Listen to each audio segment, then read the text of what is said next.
Hindi mo na kailangan magpunta sa mga professional para magpakabit lang ng tempered glass. Ito ang WSK na napakadali install. Kasama na sa package lahat ng kailangan ninyo. Dust remover, manual, at may kasama na rin tong wipes, pati pangtanggal ng bubbles na pang press. Sobrang dali rin i-install, sundan nyo lang yung instructions, meron na rin yung video instructions, pero pwede nyo rin sundan yung instructions. Lapat nyo lang yung phone niyo sa template, basahin nyo yung manual kung kailangan, scan nyo yung QR para sa video tutorial. Gamit ang installation package, gamitin natin yung mga laman nito, punasan mo ng wet wipes yung screen, siguraduhin walang matitirang dumi dyan.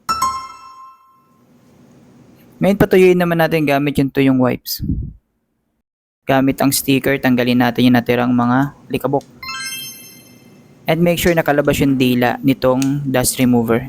Hilain nyo, alalayan nyo lang yung dulo. Press nyo lang yung 4. And then hintayin nyo lang siya mag-settle for 20 seconds. After 20 seconds, pwede nyo nang iangat yan. At kung may nakita kayong bubbles, pwede nyo i-push gamit itong. And just like that, nakapag-install ka na ng tempered glass like a pro. Walang dust, walang bubbles. Perfect lang ang pagkakalagay. Ang kagandahan dito, HD na siya. Scratch resistant na rin to. Water repellent dahil oleophobic to. Kaya kahit pasmado ang kamay mo, hindi to prone sa fingerprint. Kaya mukha pa rin malinis ang screen mo. So napakaganda overall ang tempered glass na to. Kaya kung gusto nyo rin, mag-checkout na kayo habang mura pa ito.